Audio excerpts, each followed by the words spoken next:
à mettre le vidéorépondeur @gmail.com. Allez, on va débuter cette émission avec le gros dossier du jour et une page spéciale autour de Gérard Collomb. Et cette question, Emmanuel Macron est-il encore le maître des horloges? On vous pose cette question sur les réseaux sociaux. Une très large majorité, plus de 80% vous répondez non pour l'instant, ce qui paraît un peu évident quand on voit ce qui se passe depuis hier. Arnaud Benedetti, bonjour. Bonjour. Merci d'être avec nous, professeur associé à Paris Sorbonne, au cœur du coup de com' permanent aux éditions du CERF et spécialiste de communication politique.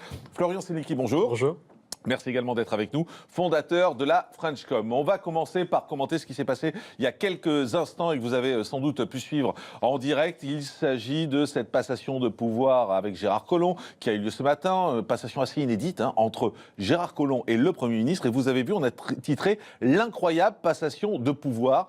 D'abord, pour une raison très simple, c'est qu'on a fait attendre Gérard Collomb sur le parvis de Beauvau pendant 15 minutes, devant les caméras, retransmis en direct sur toutes les chaînes info, c'est quasiment du jamais vu. Je vous propose de regarder cette image totalement incroyable où on a un Gérard Collomb qui attend tranquillement. Je pense que vous allez la voir à un moment ou à un autre. C'est vrai qu'on n'a pas vraiment raison de se moquer des problèmes techniques des autres parce qu'on ne voit rien pour l'instant. Donc si on peut mettre l'image, s'il vous plaît.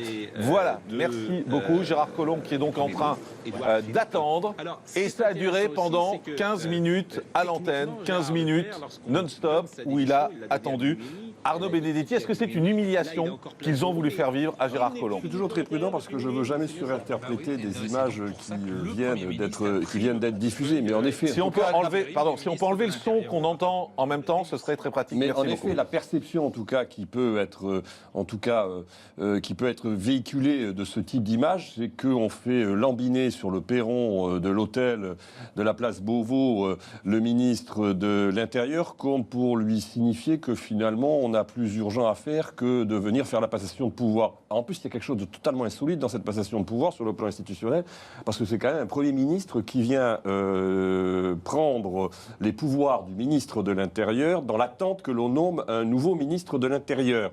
Je crois qu'un Premier ministre, ministre de l'Intérieur, ça ne s'est plus fait depuis finalement la Seconde Guerre mondiale, les gouvernements de Vichy, puisque l'amiral Darlan, et je crois que Pierre Laval également, avait été ministre de l'Intérieur. Bon, vous voyez, donc, bon, passons. Mais enfin, c'est quand même... Là, c'est une solution de secours en même temps, parce que tout ça n'était pas prévu. C'est une solution de secours, mais le problème, c'est que jusqu'à présent, on n'a pas trouvé de ministre de l'Intérieur pour succéder à Gérard Collomb. Oui, enfin, ça date d'hier. Attends, honnêtement, je ne vais pas me mettre à défendre tout à coup le gouvernement, mais ça s'est passé hier à 16h. Donc, pour trouver un ministre de l'Intérieur, il faut un peu de temps, peut-être. Oui, mais le problème, c'est qu'il faut trouver en effet quelqu'un de confiance, quelqu'un qui soit capable techniquement de prendre en charge un ministère qui est un ministère régalien extrêmement complexe dans un contexte d'insécurité et de menaces terroristes que tout le monde connaît.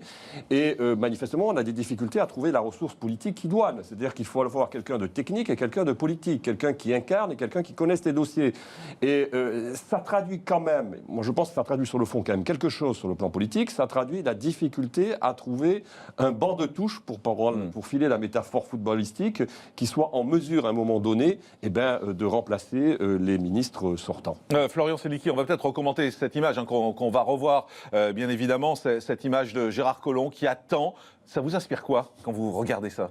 C'est humiliant pour un ministre qui était censé être l'un des plus importants du dispositif d'Emmanuel Macron. Qui l'était, qui n'était même pas censé, qui l'était. Qui l'est plus depuis quelques jours. Exactement. Et qui, là au fond, cette image, elle dit quoi? Elle dit à ce ministre, tu n'es plus la priorité du président de la République ou du Premier ministre. Tu as voulu t'inscrire en duel direct avec le président de la République par d'abord l'organisation d'une fuite de la démission donnée au président de la République, alors que d'ailleurs ça aurait dû être donné au Premier ministre. Et ensuite, cette interview au Figaro qui force le président de la République, qui lui ne voulait pas d'un remaniement gouvernemental pour montrer qu'il maîtrise le temps politique. Et au fond, là, ça lui dit, malgré tout ce que tu as mis en place, eh bien, tu n'es pas notre priorité, tu continues de pas l'être. Et au fond, on veut ici donner une leçon à ce ministre qui a voulu prendre la main sur le temps médiatique contre les plans de ce président de la République. Ça donne quand même l'impression d'un pouvoir qui déraille, d'une organisation macronienne qui fonctionnait bien jusque-là, mais qui se bloque par un grain de sable. Et grain de sable, ont été depuis 4 mois de plus en plus nombreux. Ça pose quand même la question d'une réorganisation et du fonctionnement même qui a été instillé par Emmanuel Macron sur le plan des institutions. Alors je vous propose d'écouter un extrait de cette passation de pouvoir qui s'est déroulée jusqu'à 10h tout à l'heure. Un extrait où c'est Gérard Collomb qui fait un peu l'état des lieux. Et vous allez me dire si vous êtes comme moi surpris par ce que va dire Gérard Collomb, parce qu'il dresse un état des lieux des banlieues qui est assez inquiétant, assez terrorisant, surtout quand on a été ministre de l'Intérieur. Écoutez. Monsieur le Premier ministre, si j'ai un message à faire passer, je suis allé dans tous ces quartiers, des quartiers nord de Marseille, au Mirail à Toulouse, à la périphérie parisienne, Corbeil, Aulnay, Sevran. C'est que la situation est très dégradée. Et le terme de reconquête républicaine prend dans ces quartiers tout son sens. Parce que oui, aujourd'hui, c'est plutôt la loi du plus fort qui s'impose, des narcotrafiquants, des islamistes radicaux, qui a pris la place de la République. Alors il faut à nouveau assurer la sécurité dans ces quartiers, mais je crois qu'il faut fondamentalement les changer. Quand des quartiers se paupérisent, se ghettoisent, il ne peut y avoir que des difficultés.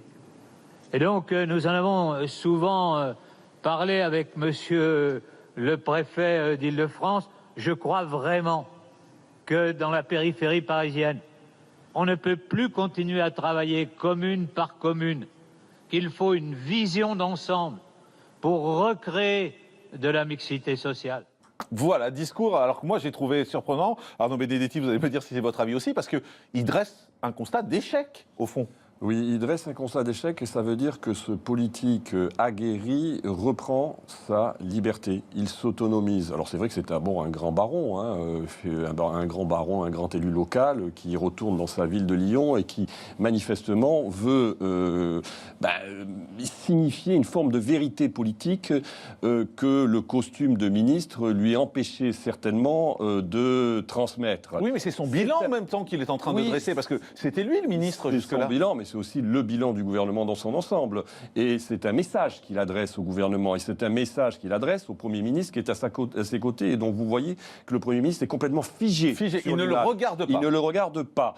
Donc on sent bien qu'il y a une extrême tension qui s'est installée de toute façon entre Gérard Collomb et Emmanuel Macron depuis maintenant incroyable. L'image qu'on voit en ce moment là est incroyable. Quelques semaines. Ouais. Et ces images, elles expriment cette tension et elles expriment fondamentalement le désaccord politique qui est là pour le coup mis en scène par le ministre de l'Intérieur. Je crois que c'est quand même une image qui est très forte et qui en dit long aussi sur peut-être la désillusion qui est aujourd'hui celle de Gérard Collomb par rapport à Emmanuel Macron. N'oublions jamais que Gérard Collomb, c'est un historique d'En Marche. C'est un de ceux qui a mis le pied à l'étrier d'Emmanuel Macron sur le plan politique, qui a été le premier grand élu à le rejoindre. Donc il s'agit quand même d'un événement politique extrêmement important dans le mandat. Florian Silnicki, est-ce que le fait de dresser ce bilan aussi, ça veut dire qu'il se détache totalement et qu'il rejette tout ce qui s'est passé avant avec Emmanuel Macron? C'est clair. D'abord, évidemment, cette image, elle fait sens, et elle fait sens à travers la rigidité immuable de ce Premier ministre qui ne bouge absolument pas et qui montre qu'il méprise absolument, en tout cas qu'il est totalement étanche à ce qui est dit à ses côtés par le ministre de l'Intérieur, qui lui se comporte en véritable procureur de la République. Il fait, au fond, un procès à charge de l'action des banlieues en matière de sécurité. Est-ce que c'est une bonne méthode de communication, puisque vous êtes tous les deux des spécialistes de com, est-ce que c'est une bonne méthode de communication de la part de Gérard Collomb de partir comme ça en dressant un bilan aussi dur? Moi, je la trouve kamikaze, au fond, cette méthode, parce que, évidemment, qu'il va s'abîmer, puisqu'il est lui-même, en tant que premier responsable de cette action en matière de sécurité, celui qui doit rendre des comptes sur le bilan. Mais c'est aussi, au fond, un moyen pour lui de montrer qu'il comprend le sentiment des Français à l'égard de l'action. Il y a des sondages qui dévissent, etc. Et il a été le premier, Gérard Collomb, à montrer qu'il comprenait ce que les Français percevaient de l'action du président de la République à travers cette distanciation. Et donc c'est aussi, et c'est ce qu'il faut entendre ici, un moyen de dire à Emmanuel Macron, on va franchir une ligne jaune avec l'opinion publique, on n'arrivera pas à reconquérir les Français si on ne se met pas vite à prendre en compte leurs préoccupations. Alors on va regarder un autre extrait justement de cette passation de pouvoir et puis on va avoir l'occasion de continuer à le commenter parce que c'est vraiment l'événement de la journée en politique mais également du côté des médias. C'est un extrait où Gérard Collomb fait ses adieux finalement au ministère. Je veux remercier mon cabinet. Ils ont été formidables et je vous disais, Monsieur le Premier ministre, que je vous demande de veiller sur eux pour l'avenir. Je veux remercier mon équipe du GSMI. Comme nous avons des équipes un peu nombreuses, nous finissons par former une vraie famille. Vous voyez, cela fait 1 mois et demi que ma montre est cassée. Donc je prenais l'heure sur mon téléphone portable. Enfin, j'avais essayé de regarder l'heure précise hier sur le téléphone portable, mais ils m'ont offert une montre, celle du GSMI, gravée à mon nom. Voilà, c'est ça, la police, la gendarmerie, le ministère de l'Intérieur, une convergence entre les femmes et les hommes qui le composent, à quelque niveau qu'ils soient. Je veux dire, enfin, j'en terminerai par là, que nous avons des grands directeurs, des grands préfets, et qu'ils connaissent par cœur leur territoire, qu'ils assurent la présence de l'État dans tous ces territoires, qu'ils ont un sens du service public absolument extraordinaire, qu'ils ne comptent pas leurs heures. Et nous avons la chance d'avoir cette organisation de l'État dans notre pays. Voilà, il remercie l'État, il remercie les structures, effectivement, mais alors la gestuelle est totalement incroyable. Et le body langage est intéressant. Il est à la recherche de l'autre et il est à la recherche d'une écoute. Et finalement, quand on regarde ce qu'a dit, ce qu'a fait Gérard Collomb depuis maintenant quelques jours, c'est qu'il est peut-être le premier lanceur d'alerte de la Macronie. Il a été le premier à mettre le doigt sur quelque chose qui quand même résonne comme un défaut, en tout cas perceptible dans la Macronie, c'est-à-dire cette absence d'écoute et ce sens un peu parfois, il a parlé d'hubris, donc de démesure, de surassurance, de surconfiance, de surpuissance de la Macronie.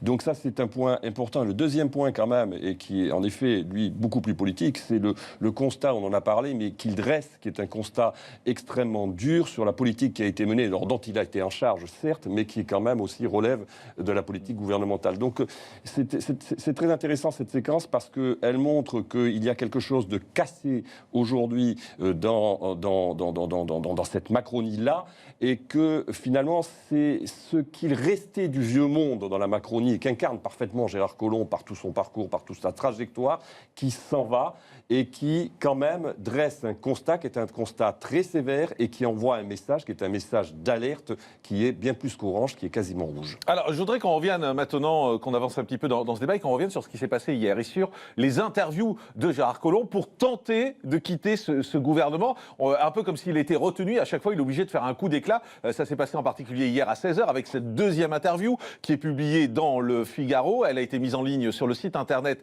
du Figaro. Et résultat, hier soir, et vous allez voir le petit zapping qu'on a fait des chaînes info, c'était partout Gérard Collomb, en gros, fait un pied de nez à Emmanuel Macron et lui dit non, je ne resterai pas là, je veux partir. Regardez le zapping des journaux hier soir.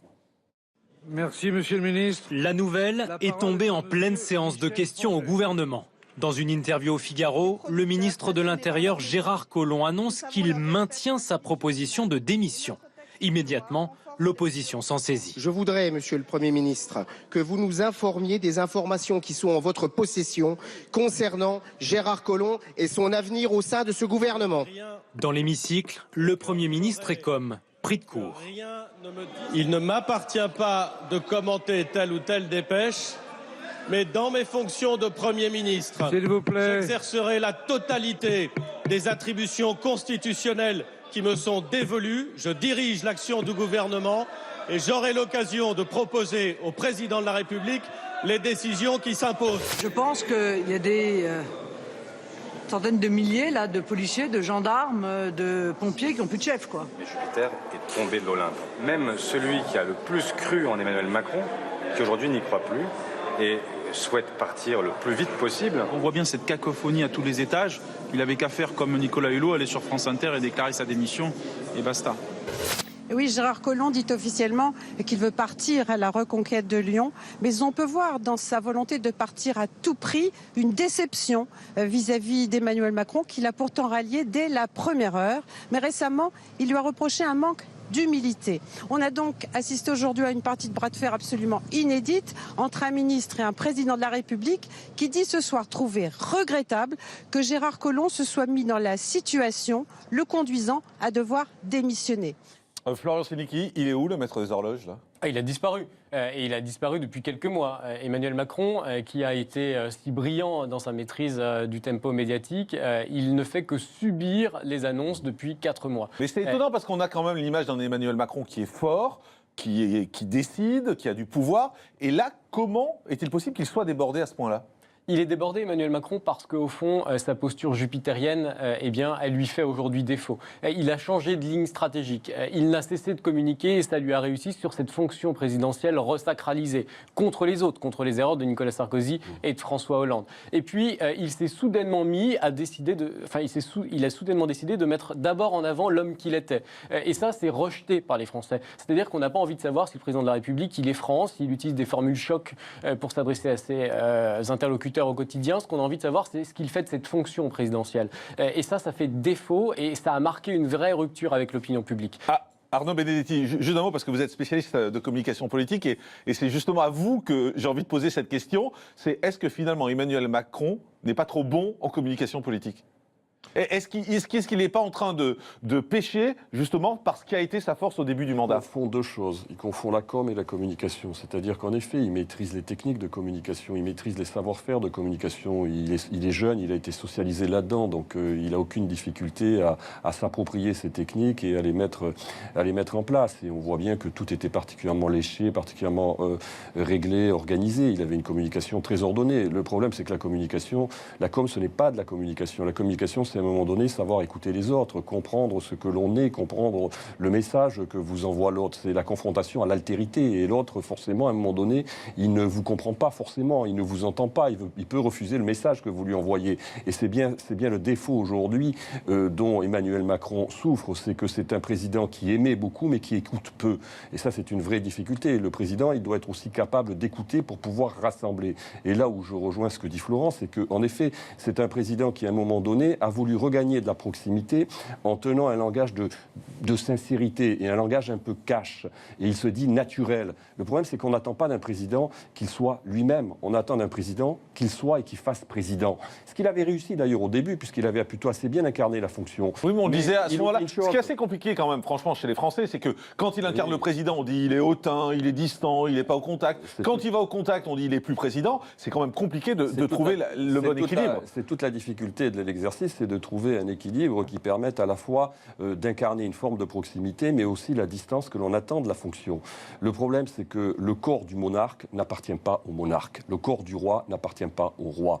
Et le corps du roi, il obéit à un certain nombre de représentations, de stéréotypes que nous nous faisons tous de la fonction. Nous n'attendons pas d'un président de la République qui vienne dire à un chômeur de traverser la rue pour trouver un emploi. Nous attendons d'un président de la République qui l'écoute, qu'il argumente et qu'il respecte son interlocuteur. Et trop souvent, Emmanuel Macron ne donne pas l'impression, peut-être à son corps défendant, c'est totalement involontaire, il y a une forme de maladresse dans son expression aussi, mais il ne donne pas le sentiment et l'impression de respecter l'interlocuteur, donc de l'écouter et de le reconnaître dans ce qu'il a de différent et de singulier. Un dernier mot, Florian, comment est-ce qu'il peut s'en sortir là, Emmanuel Macron ? Être davantage empathique et à l'écoute et cesser, au fond, de vouloir donner ce genre d'image en se réfugiant derrière sa posture jupitérienne. Ça donne quand même systématiquement l'image d'un vieux couple qui divorce ultra violemment, qui étale tout sur la place publique. Ça a été vrai avec Hulot, c'est vrai avec Collomb. Il faut que ça cesse, qu'il écoute et qu'il remette de l'empathie dans son fonctionnement de communication. Merci Florian Sénéqui, fondateur de la Frenchcom, d'avoir été en direct avec nous. Merci Arnaud Benedetti, professeur agrégé à la Sorbonne, auteur de Coup de com' permanent aux éditions du CERF, spécialiste en communication politique. Et puis je vous signale que dans un instant on va recevoir Francis Lalanne ici. Alors l'enchaînement peut vous paraître un peu hasardeux, pourtant ce n'est pas le cas car Francis Lalanne ne vient pas parler de chansons, il vient parler de la société d'aujourd'hui, de la façon dont on vit cette société. Il aura l'occasion d'ailleurs de donner son avis sur ce qui s'est passé ce matin avec Gérard Collomb. Donc reste avec nous, c'est dans un instant. Tout de suite on passe au zapping avec France 2, c'est au programme.